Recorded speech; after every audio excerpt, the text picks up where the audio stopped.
स्थायी चरित्र हैन। तपाईँ र म क्रिस्चियन भइसकेपछि तपाईँ र मेरो चरित्र कस्तो हुनुपर्छ त्यो विषयमा हामी हेर्नेछौँ। हुन्छ, अब यहाँ चाहिँ तपाईले देख्नु भएको छ, अलि सानो छ, पढ्न सक्नुहुन्छ। उद्धार पाउनु अगाडि भनेको मतलब तपाईँ र मैले प्रभु येशू ख्रीष्टलाई विश्वास गर्नु, ग्रहण गर्नु अगाडि हामी कस्तो थियौँ, हाम्रो जीवन कस्तो थियो, हामी के गर्दै थियौँ, हामी कहाँ थियौँ, कस्तो अवस्थामा थियौँ, यो कुरालाई यसले जनाउँछ। तपाईँ र मैले यसलाई विश्वास गर्नुभन्दा अगाडि, चर्चमा आउनुभन्दा अगाडि तपाईले मेरो जीवनको बारेमा तपाईले अलिकति छानबिन गर्नुभयो भने म चाहिँ 1 नम्बर जडिया दारू पिएवाला आदमी। दारू बिना चल्दैन चल्ने मलाई। हजुर, अनि प्रश्न भन्नुहोस् त, ब्राह्मण परिवारबाट आएको मान्छे त्यही पनि रक्सी बिना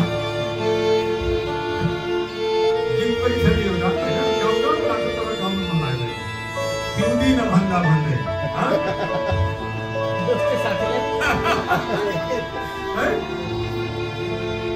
त्यस्तो मेरो जीवन थियो। यसो ख्रीष्टलाई पाउनुभन्दा अगाडि दारू खाने, रक्सी खाने, चुरोट खाने, गाँजा खाने, भाङ खाने, अनेक नशा खान्थे। र यहाँसम्म कि स्कुल जाँदाखेरि पनि एक स्टिल लगाएर अनि मलाई पढाउने टिचरहरूले चाहिँ यो कहिले सुध्रिनेवाला छैन, यसलाई भनेर काम छैन पढाउनु। र जब पढाउनु हुन्थ्यो पछाडिपट्टिको प्रेसमा गएर बस्थेँ अनि सरहरू पढाउनुहुन्थ्यो, मैले सुन्ने भएको है। अनि मतिर हेरिहाल्यो भने चाहिँ बन्द गर्थेँ, नत्र भने मजाले मार्थेँ। अनि अब क्लासमा यसरी नै एकपट्टिको बेन्चमा केटाहरू एकतिर केटीहरू, अनि केटीहरूको नजिक लिएर प्याक प्याक पार्ने। अनि उनीहरूले भक्को गाली दिन्थे मलाई। केटी साथीसँग त मेरो ग्रहणै जम्दिने, जहिले पनि झगडा है। त्यस्तो मेरो जीवन थियो है, उद्धार पाउनुभन्दा अगाडि। अनि खेलकुदमा अगाडि, मारपिटमा अगाडि, पढाइमा चाहिँ पछाडि, एकदम पछाडि।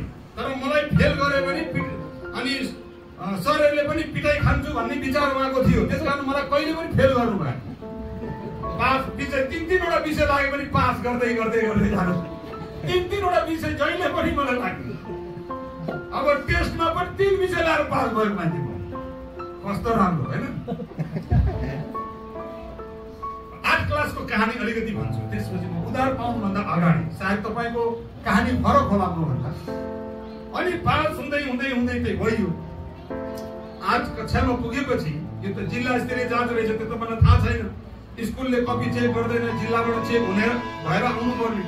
अनि रिजल्टको दिन आयो अनि हामी सबैजना अब त पास त भइहालिन्छ भनेर म र एकजना फसिल्ला भन्ने मेरो साथी थियो, एकदम मिलनसार, ऊ चाहिँ मुस्लिम।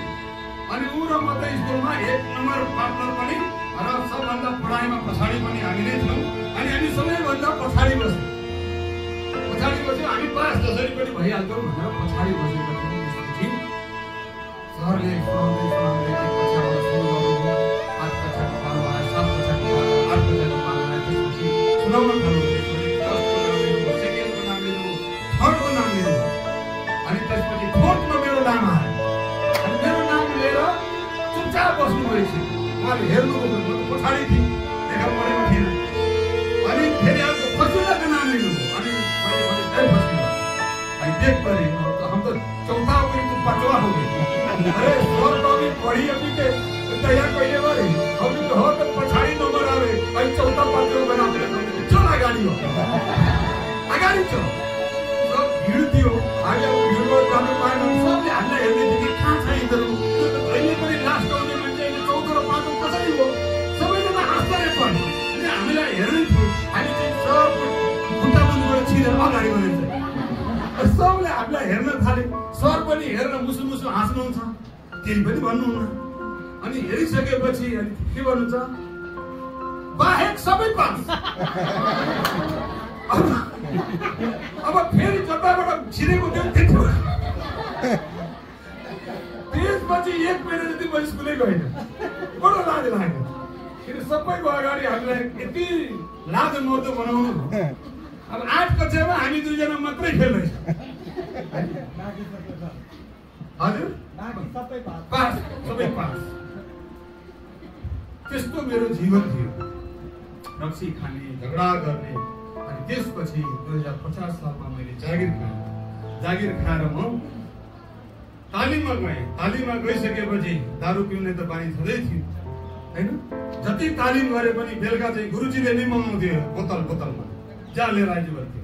अनि तालिम पनि सिकेपछि अनि त्यहाँ चाहिँ खेलकुदमा राम्रो भएको कारण सरहरूले चाहिँ हामीलाई मलाई चाहिँ विशेष गरेर 205 जनामा प्रथम स्थान ल्याएको कारण उहाँले मलाई गुरुजी राख्ने कोसिस गर्नु। तिमी यहाँ बस्नुपर्छ भाइ, तिमीले राम्रोसँग सिकाउन सक्छौ होला, तिमी परेडमा राम्रो छौ भनेर भन्दाखेरि एउटा हल्दार साहबले चाहिँ ए भाइ यहाँ त धेरै गाह्रो हुन्छ, पोस्टमा जाऊ, रक्सी र मासु त कति खानु, ज्वाइँलाई जस्तो मान्यता दिन्छ, यहाँ बसेर सधैँ 1 2 1 2 1 2 बिहान त्यही गर्नुपर्छ, दिउँसो त्यही गर्नुपर्छ, यो दुःख मान्नुपर्छ। जाऊ पोस्टमा, कति मासु कति रक्सी यही मौका हो। फिल्डमा गएपछि पुरै घाममा डुब्ने मान्छे। त्यसपछि मलाई मार्न लागेको दुईचोटि प्रयास गरेँ, गाउँमा गएँ। म यति रक्सी खाएर यति खराब गरेँ, परमेश्वरलाई चिन्नु पर्ने रहेछ।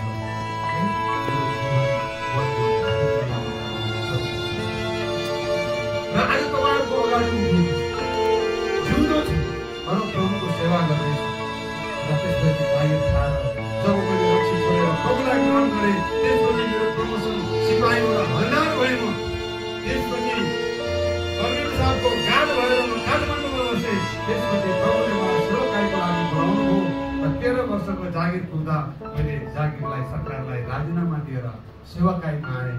र आज पनि 2062 सालमा मैले जागिर छोडेको, आज 2081 साल हुँदा लगभग 19-20 वर्ष हुँदा म बाँचेर प्रभुको सेवाकाई गर्दैछु। उद्धार पाउनु अगाडिको मेरो जीवन त्यस्तो थियो। कसैले पनि मलाई मान्छे भनेर भन्दैन थियो। यसको मतलब मलाई पशुको दर्जामा राखे थिए मानिस। मेरो पहिले उद्धार पाउनुभन्दा अगाडिको मेरो चरित्र, मेरो जीवन त्यस्तो थियो।